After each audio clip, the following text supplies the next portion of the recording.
next cycle that I want to tell you about is the North Node. This is a cycle that is actually one of two major economic cycles. It tells us is the economy going up or down, you see. And this cycle just finished its bottom on August 21st of this year. And right around that time, interestingly enough, was when Bernanke from the Federal Reserve said, hey, you know, things are better, you know, I think we've reached the bottom. But the unfortunate part about the cycle that we're in now, North Node in Capricorn, is that we actually are at the bottom of the housing market. And this is going to last until March 4th of 2011. But it's very possible that next week we could see something really big happen.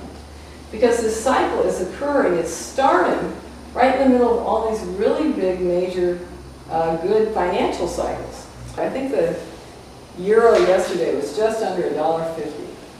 So $1.50 for us to buy a euro. And of course, when they first brought out euros, I think it was like 89 cents for us to buy a euro. Now they're $1.50. So it gives you an idea of what your buying power has lost since 2000. Essentially, Saturn square Pluto is about structural change, structural transformation. So the last time we had Saturn opposite Pluto was we had 9/11. Now, that was a very big issue because it led us to a lot of structural changes. We've lost our habeas corpus rights, so somebody can arrest you and detain you indefinitely without ever charging you, ever. And they're not required anymore to do that. All they have to do is declare you to be a terrorist. So that gives you just an example of the magnitude that some of these changes could have. So this is about a year-long cycle that we have where there's going to be a lot of changes in structures and processes. And certainly, there's a good possibility that Saturn square Pluto will deliver to us the healthcare bill. Finally, we might have some competent changes occurring here in a good way. And so, that's the good side of it, is that these changes could actually get made in a very positive way, which would really be nice to see for a change. Normally, Mars is in a sign for 5.5 weeks. It doesn't stay usually any place for very long, but it's going to stay almost 8 months until June 7th of next year. So it's going to be there for quite a while. And basically, Mars in Leo is about integrity, taking action with integrity, and particularly taking actions that are in alignment with your heart. So, and for leaders, it means that they have to be in integrity too. This is a big issue, integrity in our economy, because there's so much corruption. But what has happened is our consciousness has changed quite a bit.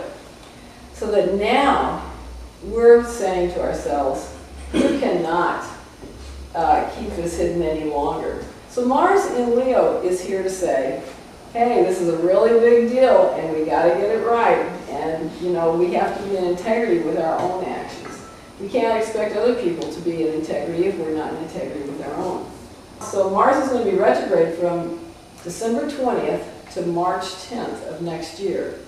And during that time, business tends to slow down. And it's on purpose because the universe wants us to stop and look around for 10 or 11 weeks and figure out what is it that we really want to do for the next 2 years. So the whole energy of Mars retrograde is about rethinking our actions. It's not a period for introducing new products. It's not a period for new starts at all.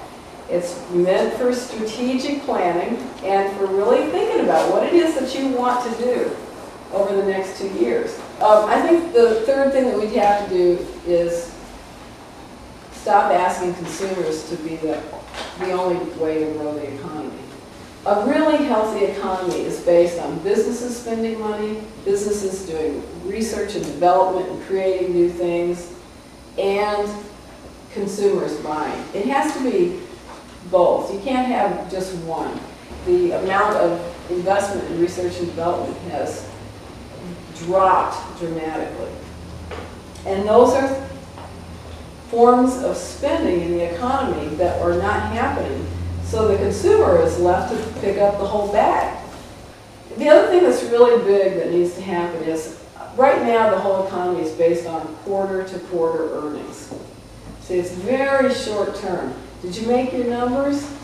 If you didn't make your numbers, you're toast. So you can't make that work. That whole model has driven us to where we are right now. How did the banks start making all these bogus loans? Because they're trying to make numbers, right? They're trying to look good and keep their numbers right. Well, they're going to sell their loans, so what do they care whether or not they get paid back? See, that's a model that can't work. So, in addition to us having to make all these changes, the more positive we can be about our own personal situation, the less downturn we'll have.